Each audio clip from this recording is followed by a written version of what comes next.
So மார்க்கெட்டில் இருக்கக்கூடிய இந்த ஒரு ப்ராடக்டை நான் ஸ்டிக் பண்ணியிருக்கேன். எல்லா நாப்கினும் ஒரே நாப்கின் தான் அப்படின்ற முடிவுக்கு வந்துடுறோம். பட் அது ரொம்ப தப்பு. அதோட அப்சார்ப்ஷன் கெப்பாசிட்டி எப்படி இருக்குன்னு பார்த்து தான் ஒரு நாப்கினை நம்ம செலக்ட் பண்ணணும்.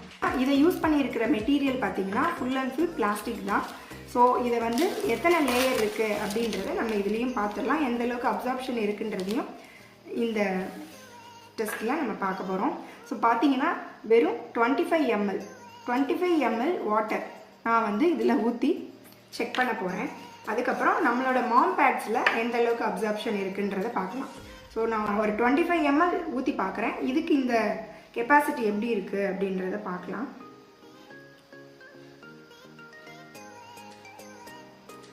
ஒரு 25 ml தான் நான் இதில் ஊற்றிருக்கேன். ஓகேங்களா? 50 ml வரைக்கும் தான் இதோட அப்சார்ப்ஷன் இருக்கும். ஆல்ரெடி நான் 25 ml வாட்டர் ஊற்றிருக்கேன். ஸோ இப்போ வந்து பார்த்தீங்கன்னா அகெயின் ஒரு 25 ml வாட்டர் நான் ஊற்றுறேன். கிட்டத்தட்ட 50 ml நான் ஊற்றிருக்கேன். 50 ml ஊற்றியாச்சு. ஸோ இதில் நீங்கள் டச் பண்ணிங்கன்னா ஃபுல் அண்ட் ஃபுல் வெறும் ஈர உணர்வாக தான் இருக்குது. இதை நம்ம எடுத்து ஃபுல் அண்ட் ஃபுல் பிளாஸ்டிக் தான். இது எப்படி இழுத்தாலும் பலூன் மாதிரி தான் வரக்கும். பார்த்தீங்களா? தெரியும்.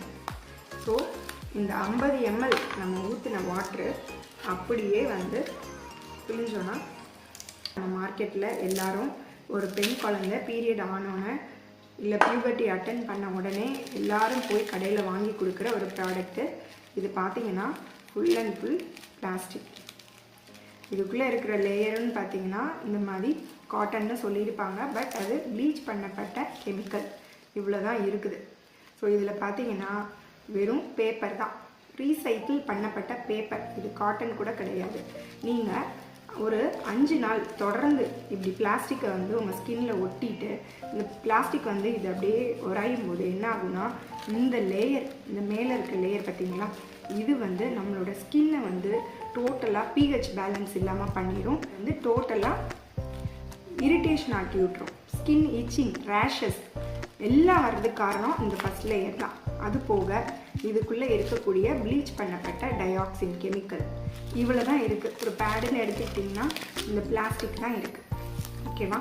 ஸோ இது வந்து வெறும் 50 ml வாட்டர் கூட அப்சார்ப் பண்ணலை. ஸோ நான் புளியன் பாருங்கள் எவ்வளோ தண்ணி இருக்குது இதில். ஓகேவா? ஊற்றின தண்ணி மொத்தமும் வெளியே வந்துடுச்சு. இது இருக்குது. இதை தான் நம்ம குழந்தைங்களுக்கு வாங்கி யூஸ் பண்ணுறோம். இதனால தான் கர்ப்பப்பையில் கேன்சர், மலட்டுத்தன்மை எல்லாமே, பிசிஓடி, ரேஷஸ், இச்சிங் எல்லாம் ஏகப்பட்ட பிரச்சனைகள் வர்றதுக்கு இந்த பிளாஸ்டிக் பேட். இது பயோடிகிரேடபிள் கிடையாது. கிட்டத்தட்ட 700 ஆண்டுகள் இது வந்து மக்கிறதுக்கு டைம் எடுக்கும்.